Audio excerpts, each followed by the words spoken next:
morning, this is Melissa with thestockswish.com, and tonight I'm doing a SPY review. It's January 3rd, 2013, and I thought I would do a review of the SPY. The SPYs have been much stronger than the Qs overall in the last few months. So when I look at the chart of the SPY and look at the chart of the Qs, there's some similarities, but not so much, okay? The SPY has been showing a lot more strength than the Qs, and so when you take them both together, you say, gosh, you know, these are not trading in corresponding ways that I would want them to see to be able to make a bigger picture outlook and everything about where we're headed for 2013. Because the SPY looks very bullish, but the Qs to me still look heavy. So who's going to win out in the end is the question. Where is the big money going to go in the question? Is big money going to sell out of stuff in 2013? Or is big money going to reinvest in stocks in 2013? Well, we have to wait and see. So what happened right before the end of the year was a big green bar, just like it happened in the Qs and the SPY, except for it was even bigger. And it happened and sat and kept itself sitting right here on the 200, which is a very nice bullish move. Big gap up here, and then broke out the day that it happened. Now, I did not anticipate that would break out the day that the big gap up happened because it was such a big gap up.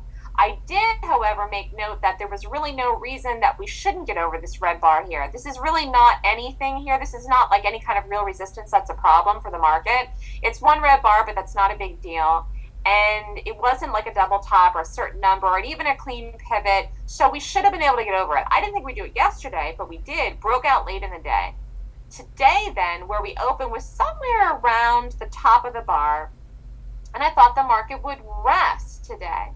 But the market didn't do as much resting as I expected. It kind of rested in the morning, but then it fell into the afternoon. Look, here it is. This is yesterday. Tried to break higher, couldn't. There was no reason to go long in here. That was a terrible play if anybody did it. Can't go long after a big green day like we had on Monday and then a huge gap up. So, of course, this failed. Tried to go higher and failed flat out here, based out. Never would have bought this, but then it did push up out very late into the day, blew over the high of the day here. That was how we closed. Fine, that's bullish. Get up today, see what happens. I say, okay, fine, we're going to have a rest day today. Tries to go higher, knew it was a fake out, but then we came in rather hard and then went under even the low of the day here into the close. Now, once again, just like the Qs, the SPY looks more bullish than the Qs. The Qs have a bigger red body bar next to the green bar from the day before, whereas the SPY body bar is a smaller body bar than the green bar from the prior day. What does that mean? Well, it just means that the SPY overall is more bullish than the Qs. We have to wait and see what happens now after this. I know that if we hold this bullish gap up here and break up into this area higher here, we're going to blow over this 148.11.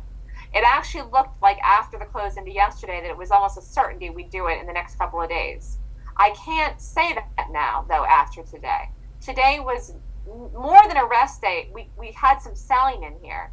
And I really would have wanted to see a smaller body day for a rest day, a small body red or small body green, not as much of a body as we saw here, not as much of a big of a range as we saw here, which was a whole dollar. All right. This is only $2 away. That's not a big deal for the SPY.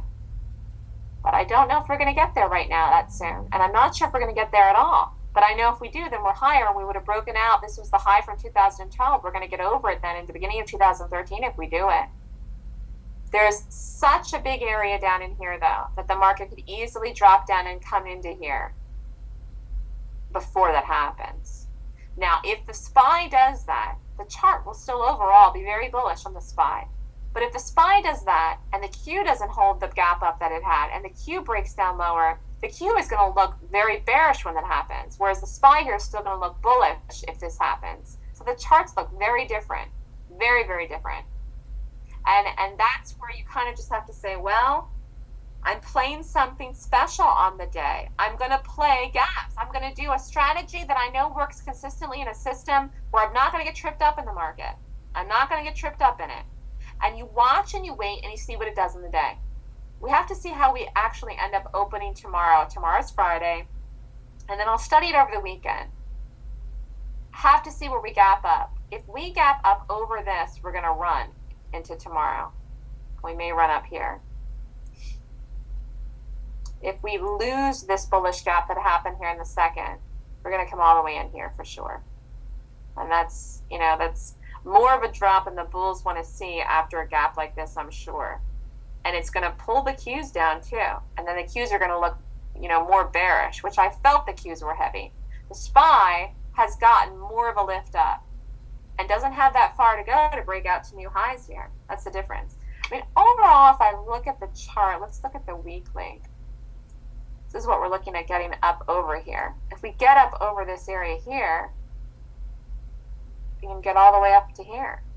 And this were the highs back from 2000 and 2007. See that? So if we lift over this 148, we're not that far from these highs back from 2007. If we lift over this area here, we're going to lift off into here. We're probably going to go over this. We're going to go over the highs from 2007 probably.